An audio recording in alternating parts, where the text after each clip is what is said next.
Good afternoon, everybody. Thank you for joining us at this remote press conference. Over the Constitution Avenue entrance to this building is a Latin inscription that translates, "Everything is created by law and order."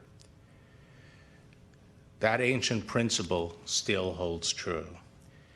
Our free society depends on the rule of law, the assurance that ordinary citizens can go about their lives without being subject to arbitrary violence or fear. When the rule of law breaks down, the promise of America does also. Our nation is now confronting two serious challenges to the rule of law. The first is a long-standing one, but was recently crystallized and driven home by the killing of George Floyd in Minneapolis. The video of the police conduct in this episode, as I said before, is harrowing. When you watch it and imagine that one of your own loved ones was being treated this way and begging for their lives, it is impossible for any normal human being not to be struck to the heart with horror. This matter is being pursued by both the state and the federal government. The state has filed already second-degree murder charges against one of the officers and aiding and abetting charges against the other 3 officers. As we typically do in cases such as this, the Department of Justice and the FBI is conducting a parallel and independent investigation into possible violations of federal civil rights laws. The President has directed me to spare no effort. We are coordinating our work with the Attorney General of Minnesota, and as a matter of comedy, the Department of Justice typically lets the state go forward with its proceedings first. This afternoon, our United States Attorney in Minnesota and the FBI Special Agent in charge of our Minneapolis field office, the FBI's field office, will attend a memorial service for Mr. Floyd. Today is a day of mourning, and the day is coming soon, I am confident, when justice will be served. George Floyd's death was not the first of its kind, and it exposes concerns that reach far beyond this particular case. While the vast majority of police officers do their job bravely and righteously, it is undeniable that many African Americans lacked confidence in our American criminal justice system. This must change. Our Constitution mandates equal protection of the laws, and nothing less is acceptable. As the nation's leading federal law enforcement agency, the Department of Justice will do its part.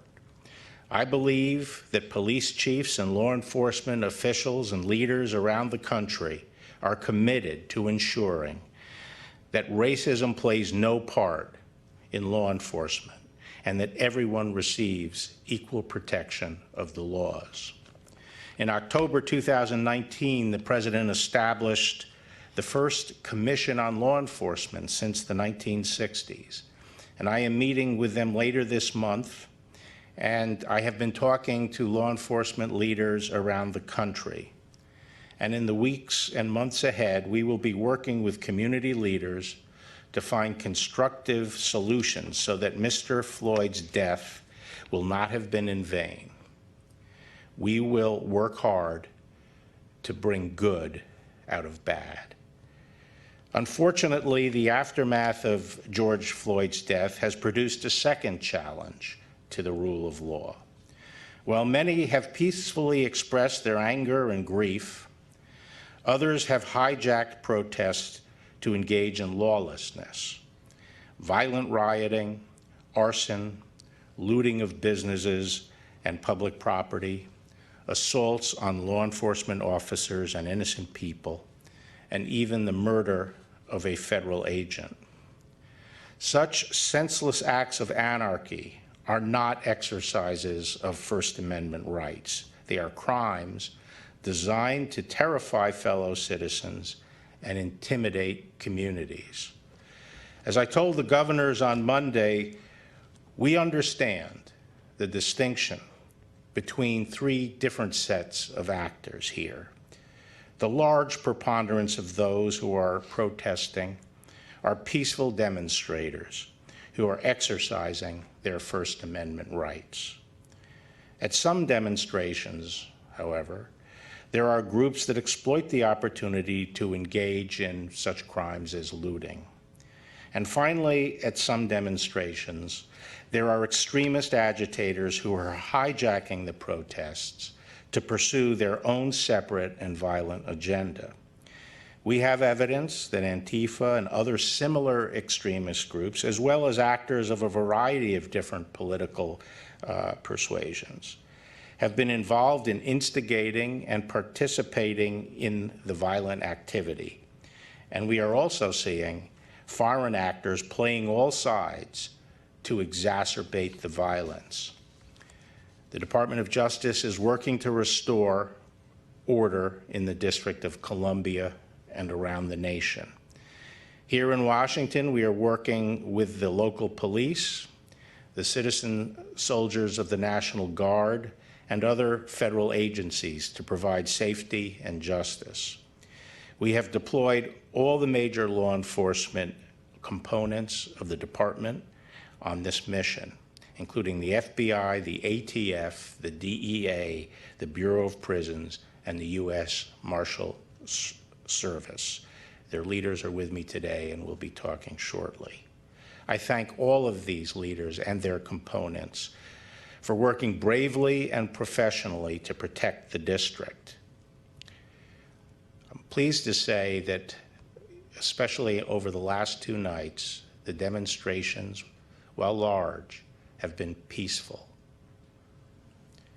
The Justice Department is also working closely with our state and local partners to address violent riots around the country. Our federal law enforcement efforts are focused on the violent instigators. Through the FBI, U.S. attorneys' offices, component field offices, and state and local enforcement, we are receiving real-time intelligence, and we have deployed resources to quell outbreaks of violence in several places.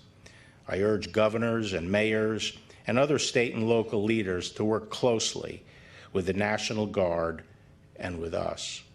The federal government has thus far made 51 arrests for federal crimes in connection with violent rioting. We will continue to investigate, to make arrests, and to prosecute where warranted. When I was Attorney General in 1992, riots broke out in Los Angeles following the acquittal by the state of police officers accused of beating Rodney King. Ultimately, the Department of Justice, at my direction, filed federal civil rights charges against those officers. As President Bush assured the nation at that time, quote, "The violence will end, justice will be served, hope will return. The same is true today. The rule of law will prevail." Thank you.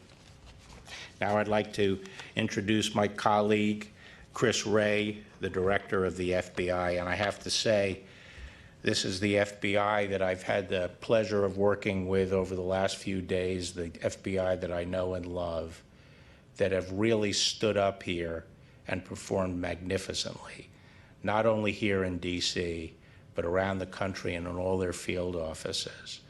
And their enforcement functions, their intelligence functions are now in full gear.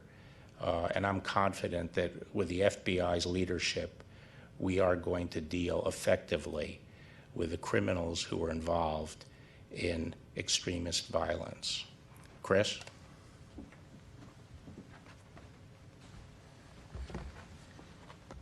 Thank you, General, for your leadership. Good morning. This is, needless to say, an incredibly challenging time for our country and for all the citizens we serve. I want to begin by expressing my deepest sympathies for George Floyd and his family.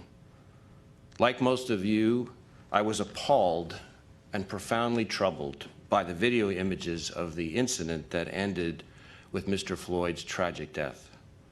Within hours of his death on May 25th, the FBI had opened a criminal investigation to determine whether the actions by the former Minneapolis Police Department officers involved violated federal law.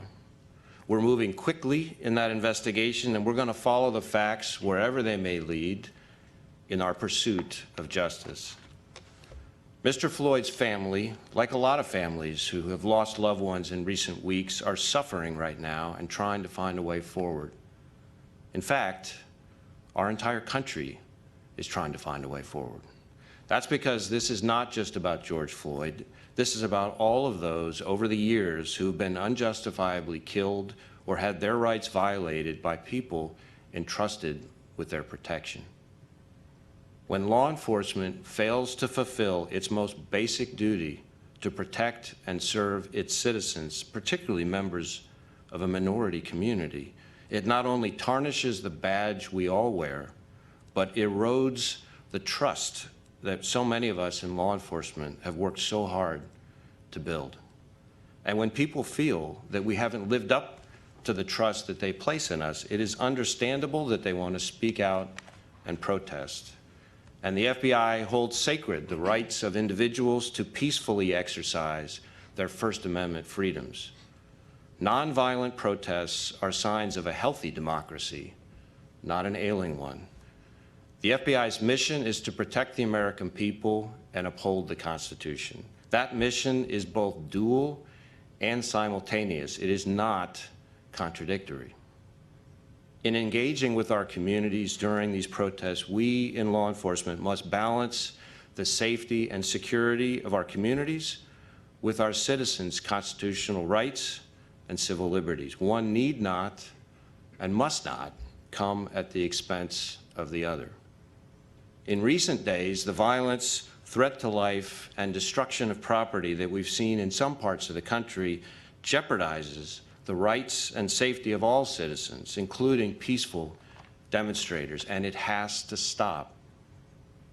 We're seeing people who are exploiting this situation to pursue violent extremist agendas, anarchists like Antifa and other agitators. These individuals have set out to sow discord and upheaval rather than join in the righteous pursuit of equality and justice. And by driving us apart, they're undermining the urgent work and constructive engagement of all those who are trying to bring us together, our community and religious leaders, our elected officials, law enforcement, and citizens alike.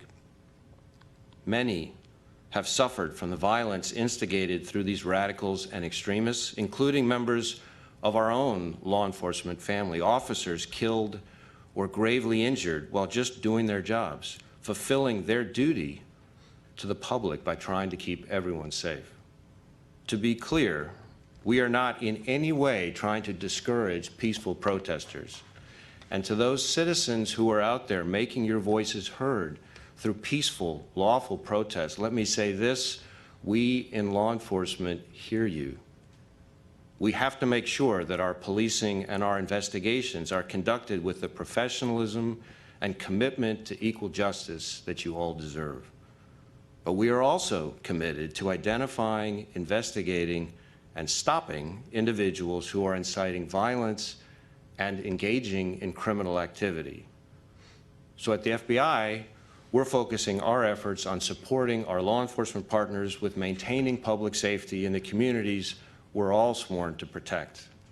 We're making sure that we're tightly lashed up with our state, local, and federal law enforcement partners across the country by standing up 24-hour command posts in all of our 56 field offices.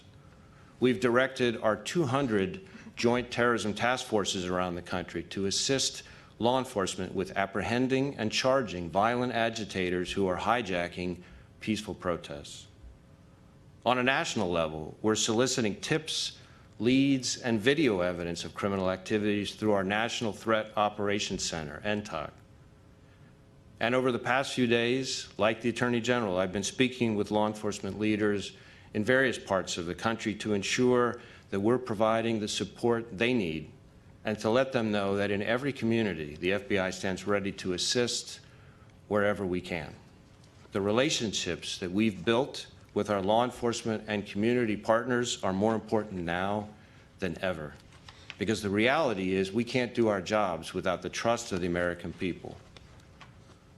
I want to close by reiterating that the FBI will remain steadfast in its mission to protect the American people and uphold the Constitution. Protecting civil liberties and civil rights has been part of our mission since the days of the Civil Rights Movement. Those investigations are at the heart of what we do for the simple reason that civil liberties and civil rights are at the very heart of who we are as Americans. Before the Civil Rights Act of 1964, the federal government largely left protection of civil rights to state and local governments, and it took the Mississippi burning case and the Civil Rights Act for the federal government and the FBI to get off the sidelines and to begin to fully protect civil rights for all people of color. Since then, we've been working hard to identify and prevent hate crimes and to investigate abuses of power and authority. Our civil rights cases are among the most important work we do, and that will never change. Now, I will repeat today what I've long believed about the men and women of law enforcement. It takes an incredibly special person to willingly put his or her life on the line for a complete stranger. And to get up day after day after day and do that is extraordinary. And in these turbulent times, we won't forget the bravery of our law enforcement members who have risked life and safety to protect the public and keep the peace.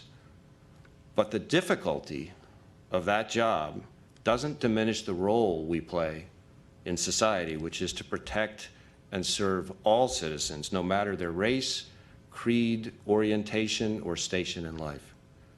And when we lose sight of those solemn obligations to the citizens we serve, the protectors can quickly become the oppressors, particularly for communities of color.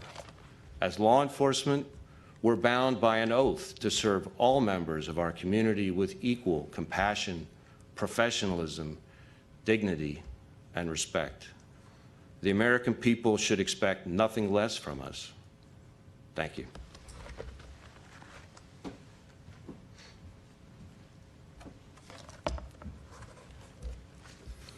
Good morning. I am Donald Washington, Director of the United States Marshal Service. First of all, thank you, Attorney General Barr. Let me begin by specially noting that today marks the first of 3 days in which the family, the friends, and the loved ones will host memorials to honor the life of George Floyd in Minnesota, North Carolina, and in Texas. On behalf of the men and women of the United States Marshal Service and personally, I extend my deepest sympathy and my heartfelt condolences to the family of George Floyd. What started as peaceful protests in Minnesota after the death of Mr. Floyd has morphed into a national emergency, resulting in many injuries to many people, thousands of arrests, along with arson, theft, and vandalism to property in many cities. As of last night, U.S. Marshals report damage and vandalism to 21 federal courthouses located in 15 states and the District of Columbia. There has been damage and vandalism to many other federal properties. The U.S. Marshal Service is assisting other agencies in efforts to address violent disturbances that have occurred in the District of Columbia and in other cities around the United States. Peaceful protests are good for our country. This right should be respected by all persons, and this right absolutely deserves the full protection of officers of the law. Among our basic functions is the absolute duty to protect people who are exercising constitutional rights. However, rioters, arsonists, thieves, looters, and their protagonists are criminals. They have undermined peaceful and lawful demonstrations and protest. These criminals threaten our basic constitutional rights to life, liberty, and the pursuit of happiness, and they must be brought to justice. Since the earliest days, just after our nation's birth, U.S. Marshals have worked to ensure the rule of law by making sure that the federal judiciary and the federal judicial process operate unfettered and unintimidated. We have also worked tirelessly over the years to bring thousands and thousands of fugitives to justice, and today one of our primary missions is to find and protect endangered children. In the last week, U.S. Marshals have coordinated with U.S. attorneys and state, local, and federal partners to protect protesters and to address the criminal acts of others. Deputy U.S. Marshals are assisting with and conducting criminal investigations required by the criminal acts of persons who are instigating and causing violence against persons and property, where such acts violate federal laws.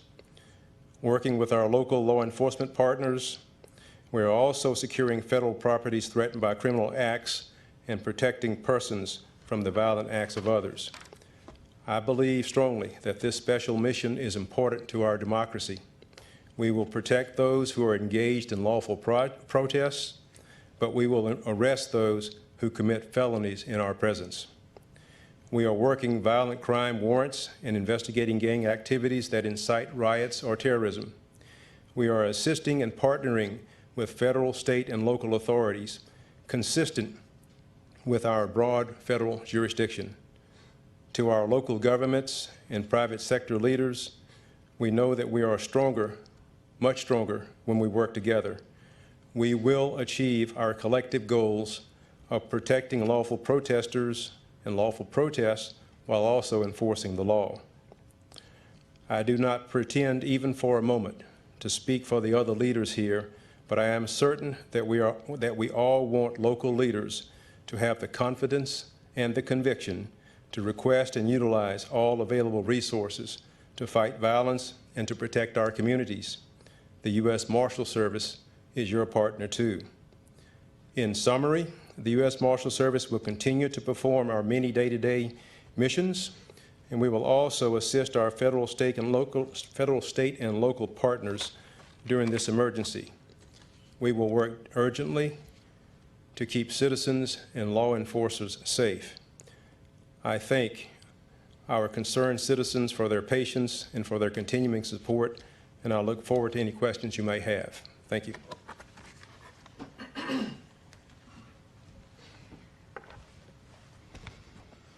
Good afternoon. My name is Regina Lombardo, the Acting Director of ATF.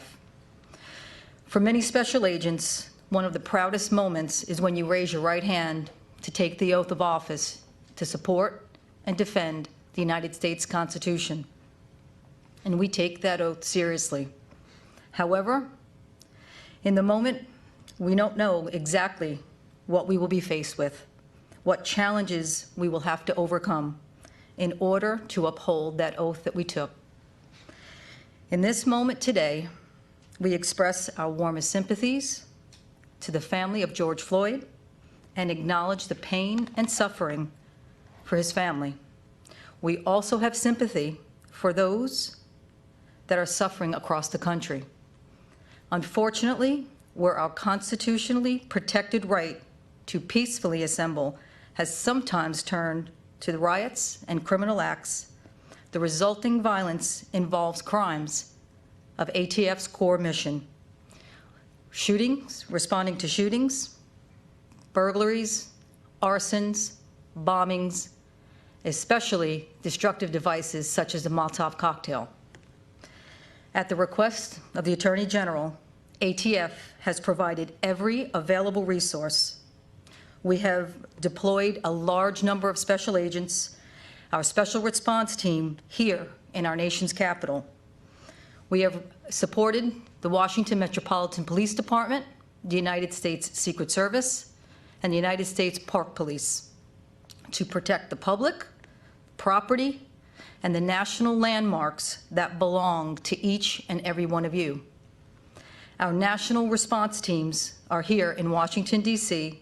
in order to quickly respond the emerging arson incidents. We are working with the DC Fire to assess, investigate the 7 incendiary fires in the DC area caused by criminals, including the arson at St. John's Church, the AFL-CIO, the National Park Service Building, and the DC Fire District 4 Police Department. The individual we believe responsible for that fire at the Metro PD's Fort District has been arrested and charged. Our certified fire investigators, chemists, fire engineers, and explosive specialists are working around the clock to support the ongoing safety of operations. Across the country, ATF special agents, industry operations investigators from all 25 of our field divisions are responding to shootings, arsons, bombings, and thefts of federal firearms licensed dealers. We are providing investigative support and assistance to all of our local and state partners. ATF has responded to numerous shooting scenes at the disturbances of cities that is actively working with local law enforcement, and we are entering those shell casings into our National Integrated Ballistic Information Network, NIBIN. Our National Tracing Center is running traces on the recovered firearms, and we are collecting DNA from shell casings and ballistic evidence. Our Crime Gun Intelligence Centers are collecting valuable intelligence and sharing all of that information in a joint environment.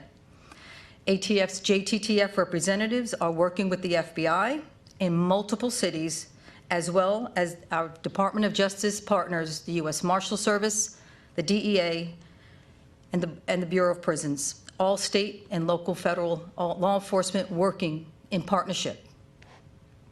Our special agents and certified fire investigators are tracking and assisting more than 847 arsons, over 76 explosive incidents, and providing valuable technical expertise and intelligence support. 2 of our national response teams, our NRT, have been activated and responding to Minneapolis and St. Paul, Minnesota. We have developed efficient and effective strategies to triage and quickly assess the scenes, even in an unstable environment. ATF has also responded to 73 federal firearms licensed dealers. We have identified many suspects and made arrests and recovered many firearms already. We have responded to assaults and murders of our law enforcement partners. Our team of ATF professionals at our National Correlation Center and our laboratories and our Tracing Center are all working day and night to make those arrests. We are on the streets, making cases, and protecting the American public from violent criminals. You do not have to be in law enforcement to know that this is dangerous work. ATF has answered the call. As the Attorney General stated, the most basic function of government is to provide security for the people who live their lives and exercise their rights, and we will meet that responsibility. This is our mission, and we deeply are committed to that mission, to protect and serve. Thank you.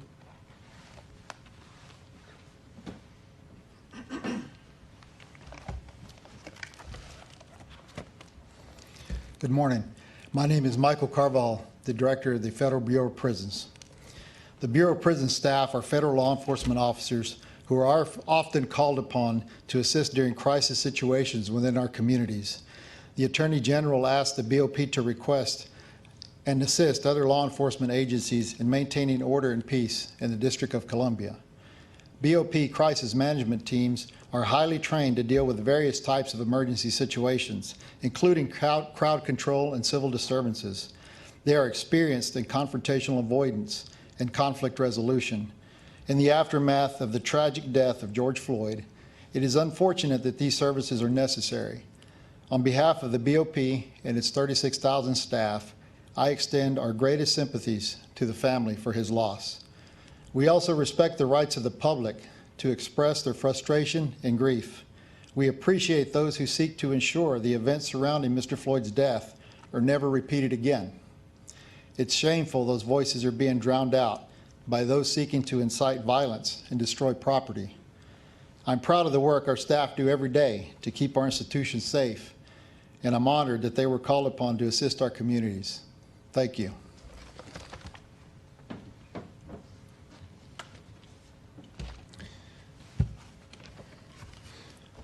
My name is Tim Shea. I'm the acting administrator of the Drug Enforcement Administration, and I'm honored to represent the brave men and women of the DEA and to share with you the important work our special agents have been performing these last few days.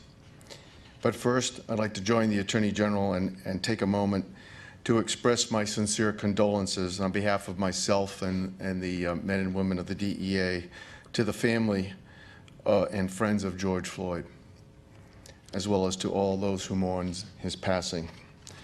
It was a tragedy for us too in law enforcement. The DEA's mission, like all law enforcement partners, is to protect the American people. Before they receive their badge and credentials, every one of our special agents takes an oath to uphold the Constitution and the rule of law. And that's exactly what they're doing this week. As is the case with other significant events, our agents have been authorized to respond as needed to violations of federal law. And I'm proud of what our agency has done to assist our state and local partners to ensure that those who wish to peacefully protest may do so in safety and without fear of violence. While these events have been largely peaceful, agitators continue to attempt to sow chaos. We've recovered weapons. We've had rocks thrown at our vehicles. And our agents, along with other law enforcement partners, have endured the continual verbal assaults. And during that time, our agents have acted professionally and admirably under these very difficult conditions. DEA special agents are providing security, conducting threat assessments, sharing that information on potential violations of federal law in real time. In addition, DEA continues to investigate drug-related crimes, including the theft of controlled substances from looted pharmacies, which is happening here in the District of Columbia and across the country. In the National Capital Region, approximately or over 150 DEA special agents have partnered with the Metropolitan Police Department at their request and the National Guard to enforce security posts and maintain a secure perimeter in designated areas. DEA has also provided over 11 mobile response teams, SRT teams, who are prepared to respond to high-risk situations and other requests for assistance, including medical services. DEA owes much of its success in enforcing our nation's drug laws to the assistance provided by the very federal, state, and local partners that need our help now. Every DEA agent out on the street helps free up one of our local law enforcement counterparts, in the case of Washington, the MPD, to carry out their policing functions and protect the public. DEA is committed to providing that support as long as it's needed, requested, and authorized. Our country was founded upon basic principles and rights, and chief among them is the right of free speech and the right to assemble peaceably. We're supporting those rights and the peaceful demonstrators by ensuring their voices can be heard and that those seeking to exploit this situation are held to account. Thank you.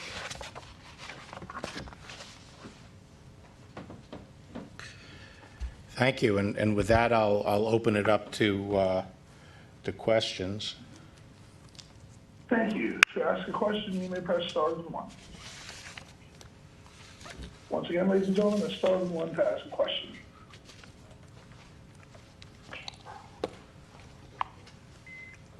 And today's first question comes from Pete Williams with NBC News. Please go ahead. Thank you, Mr. Attorney General. Washington, D.C. has a lot of experience in dealing with large, complex events that include protests like the inauguration or meetings of the World Bank. Why did you think it was necessary for you to take command of this, and where does that authority come from? Well, I think the rioting got going, I think, on Friday, May 29th. and got worse and worse over the weekend.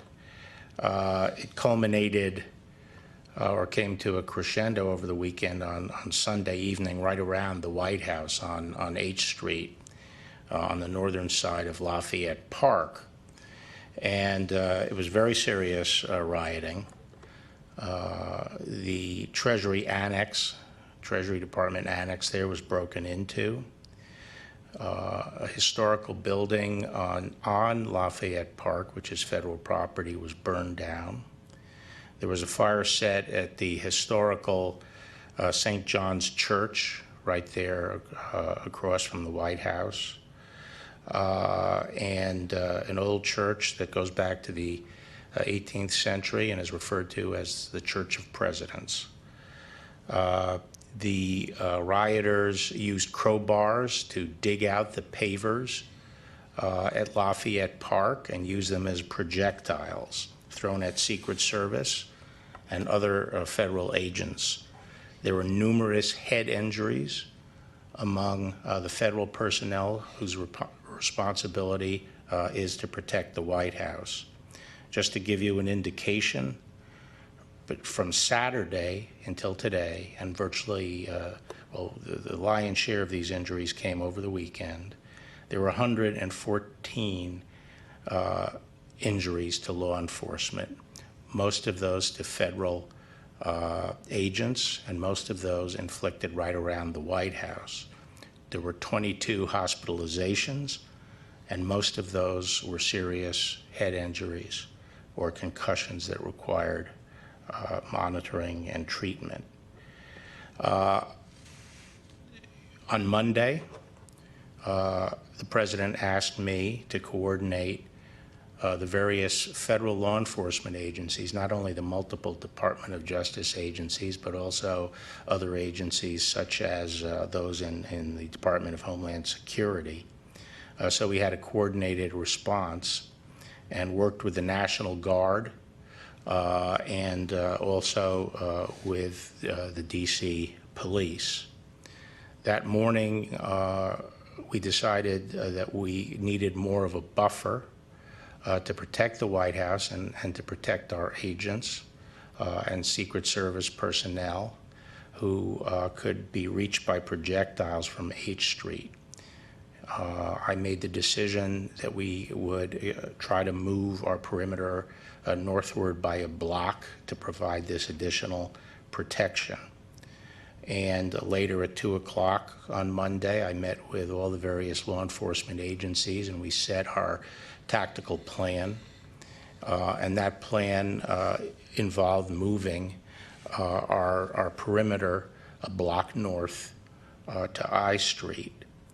It was our hope to be able to do that relatively quickly before many demonstrators appeared that day. Unfortunately, because of the difficulty in getting appropriate forces and units into place, by the time they were able to move our perimeter up to I Street, there had been a large number of protesters had assembled on H Street. There were projectiles being thrown, and the group was becoming increasingly unruly, and the operation, they were asked 3 times if they would move back 1 block. They refused, and we proceeded to move our perimeter out to I Street. It is true that the Metropolitan Police have a lot of experience in dealing with demonstrations, but we have a lot of this is the federal city. It's the seat of the federal government. Many of the buildings, as you know, and facilities here and the monuments are the responsibility of the federal government, and the proceedings and process of the federal government take place here. And so when you have a large-scale civil disturbance that is damaging federal property, threatening federal property, threatening federal law enforcement officers, threatening the officials in government and their offices and our great monuments. It is the responsibility of the federal government to render that protection, and we do so in close coordination with the Metropolitan Police Department. Fortunately, later that evening on Monday, after we did establish a buffer zone, we were able to finish that day without further significant violence from the demonstrators. And then the following 2 days were peaceful. The assemblies and the protests were peaceful. So we're pleased with that. We're working closely with the Metropolitan Police to plan out the remainder of the week. Next question. Our next question comes from Pierre Thomas with ABC News. Please go ahead. Good afternoon, Attorney General Barr. A couple of very good questions for you, if I may. Yesterday, the department charged 3 members of the group, or associated with the group Boogaloo, a far-right extremist group, known as a far-right extremist group. Is it important in your remarks and thoughts to point out all the different groups that are involved in this type of violent activity? And then the second question is, do you have any concerns that law enforcement could have perhaps been more surgical in how they operated on Monday? And many of the people who were moved forcibly were peaceful protesters, sir. Well, I do think it's important to point out the witch's brew that we have of extremist individuals and groups that are involved, and that's why in my prepared statement I specifically said, in addition to Antifa and other extremist groups like Antifa, there were a variety of groups and people of a variety of ideological persuasions. So I did make that point. I'm not going to get too specific, but the intelligence being collected by our U.S. Attorney's Office, particularly integrated by the FBI from multiple different sources, is building up. There are some specific cases against individuals, some Antifa related. A lot of the extremists are involved in egging on violence and participating in violence, providing the means of violence. We are pursuing those cases. At the same time, there's a lot of, I would also add, there's a lot of disinformation out there, people posing as different, as they're members of the different groups. So you sometimes have to dig a little deeper to determine exactly what's going on. There are some groups that don't have a particular ideology other than anarchy. There are some groups that want to bring about a civil war, the Boogaloo group, that has been on the margin of this as well, trying to exacerbate the violence. So we are dealing with, as I say, a witch's brew of a lot of different extremist organizations. Maybe Chris would have something to add to that.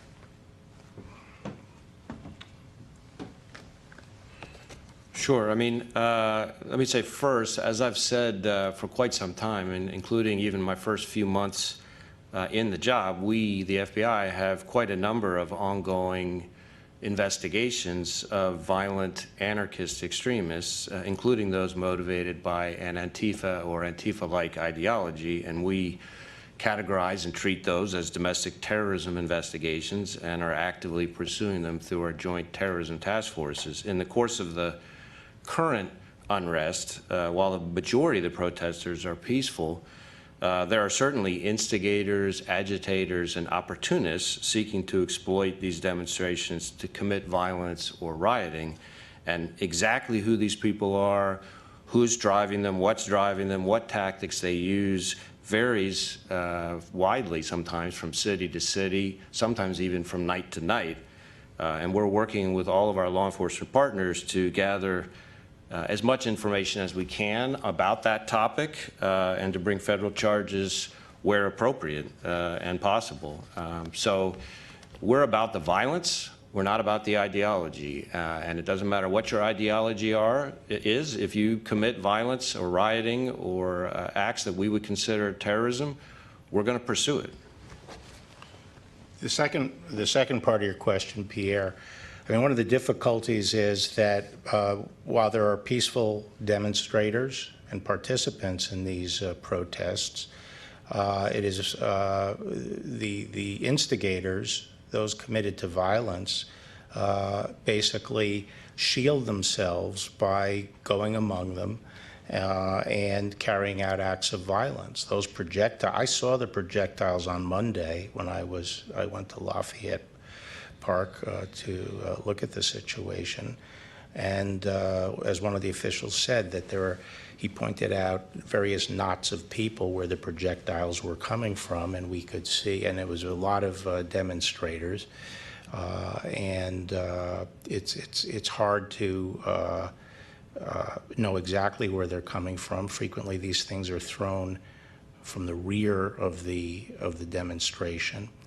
But we could not continue to protect the federal property involved and protect the safety of our agents with such a tight perimeter. And so our object was to move it out by 1 block. The next question, please. Our next question comes from David Spunk with Fox News. Please go ahead. Hello, Mr. Attorney General. Yesterday, your colleague over at the Department of Defense, Secretary Esper, expressed some regret in the way that things were handled at Lafayette Park, Lafayette Square, posing in a picture with President Trump, said he wants to stay apolitical, stay out of things. As you mentioned, you had this job in 1992. You saw this during the Rodney King riots. What do you think about politics, and do you believe that you're being too political in this by standing in a picture with the president in front of the church? What is your take on this compared to what Secretary Esper said? Yeah, I don't know what he was conveying there.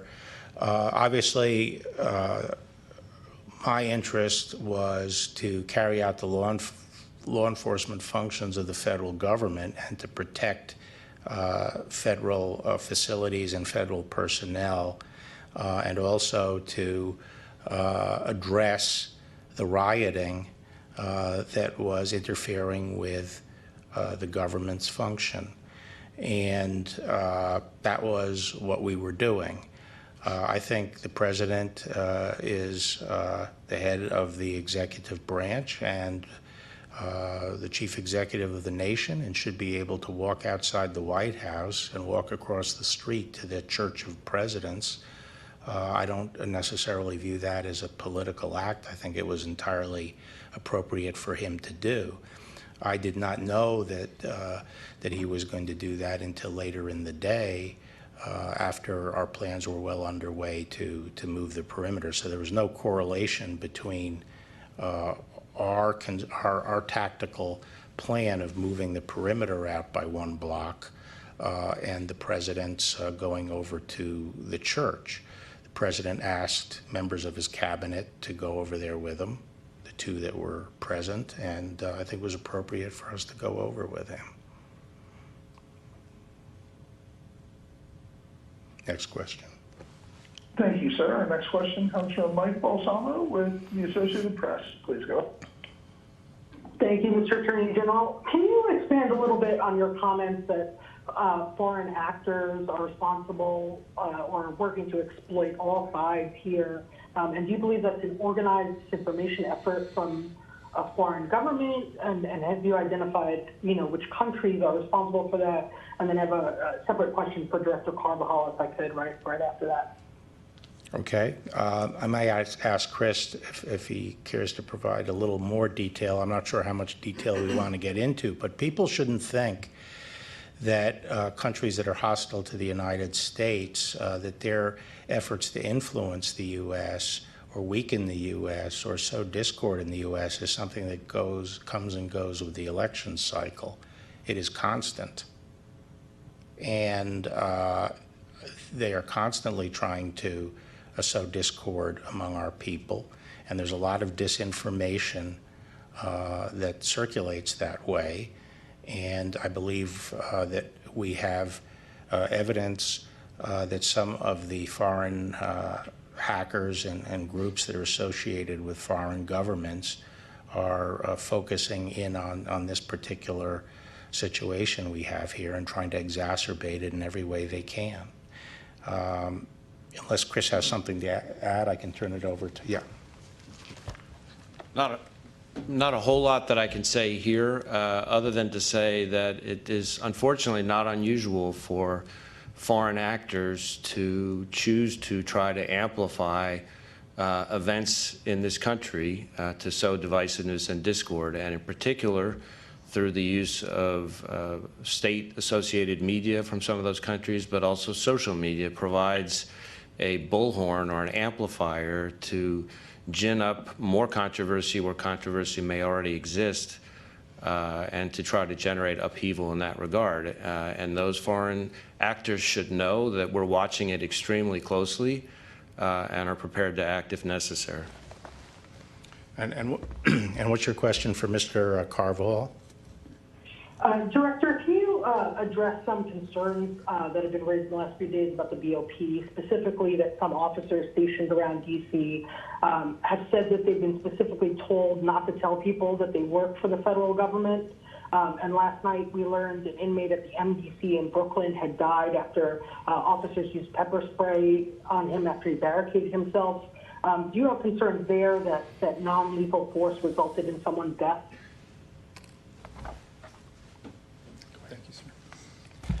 Thank you, Mike, for the question, and let me clarify this. First of all, I'm not aware of any specific Bureau of Prisons personnel being told not to identify themselves. What I attribute that to is probably the fact that we normally operate within the confines of our institution and we don't need to identify ourselves.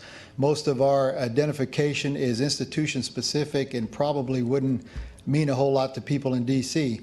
I probably should have done a better job of marking them nationally as the agency. Point is well taken, but I assure you that no one was specifically told, to my knowledge, not to identify themselves. As for your question regarding the incident at MDC Brooklyn, what I can tell you, we did do a press release with the information in there. It was, as you stated, an incident involving a disruptive individual down in a cell. The officers did utilize pepper spray, as you say, OC, and afterwards the individual unfortunately died. What I will tell you is that we immediately referred the case to the FBI and the Office of Inspector General. I was actually notified this morning that the Officer Inspector General is going to take that case. And that's about all I can comment on because the matter is under investigation. Let me just add that the Bureau of Prisons SORT teams are used frequently for emergency response in emergency situations and either civil disturbances or hurricanes or other things like that. They are highly trained units, and in fact, in the Department of Justice, we do not really have large numbers of units that are trained to deal with civil disturbances. I know a lot of people maybe looking back on history think we can call on hundreds and hundreds and hundreds of U.S. Marshals, and that's simply not the case. Our Marshals response force is approximately 100 U.S. Marshals. And so historically, when there have been emergencies where we have to respond with people who do have experience in these kinds of emergencies, they're highly trained people. We use what are called SORT teams, response teams from the Bureau of Prisons. And I could see a number of, now in the federal system, we don't wear badges with our name. I mean, the agents don't wear badges in their names and stuff like that, which many civilian police agents, non-federal police agencies do. I could understand why some of these individuals simply wouldn't want to talk to people about who they are, if that in fact was the case. I'll take the next question. Our next question comes from Sadie Gurman with Wall Street Journal. Please go ahead.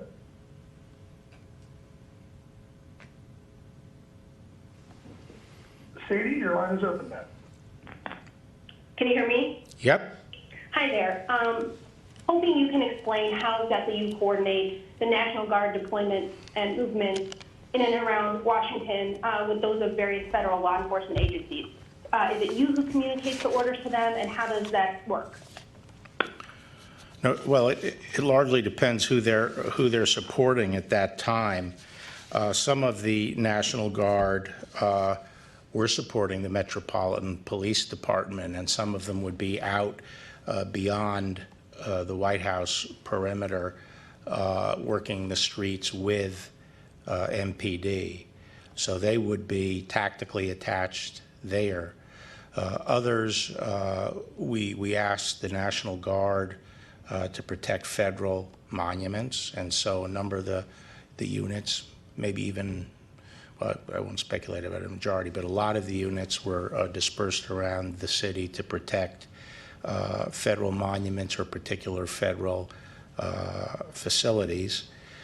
Those that were within the White House area and were part of protecting the White House and Lafayette Park area were under the direction of the tactical commanders in that area. But in terms of requesting the resources and asking for their assistance, that was ultimately my responsibility of ensuring that the National Guard that we needed to support law enforcement and support the district were brought to bear. Next question. Yes, sir. Our next question comes from Katie Benner with New York Times. Please go ahead. Hi, Mr. Attorney General. Thank you so much for doing this press conference. I have two questions, but the most important is probably I'd like to ask you about your thoughts on police abuse of power. Last year at a law enforcement conference, you said that such abuse reflected bad apples more than systemic breakdowns. But today you said George Floyd's death is not the first of its kind. While the vast majority of officers do their jobs bravely and righteously, it's undeniable that many African Americans lack confidence in the criminal justice system. So has your thinking on whether we're looking at a systemic issue or not shifted over time? No, my views haven't shifted recently. And what you quoted, I think, is consistent. And you were addressing, the use of excessive force. Is that right, Katie? Is that what you were addressing, or were you talking more? Yes, excessive force, the police abuse, yes. Yeah, I do think that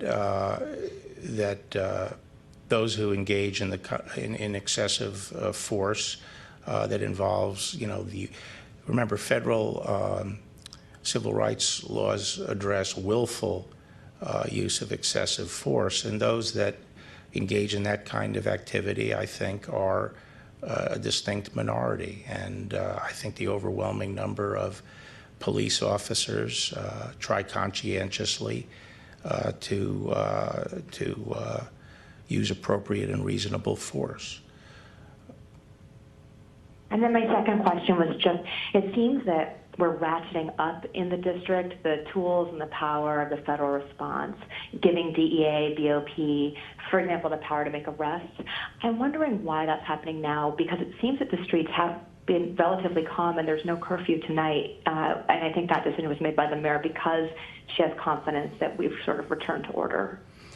Well, actually, after assessing the situation last night toward the end of the evening, that is late in, or maybe early in the morning, I felt that we could afford to collapse our perimeter and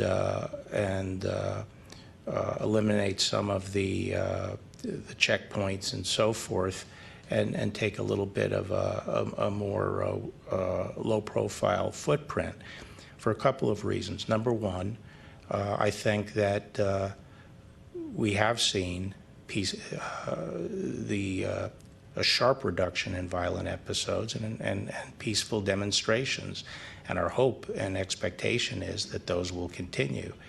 And also because we now have on hand sufficient resources, we feel, to deal with that contingency if violence increases.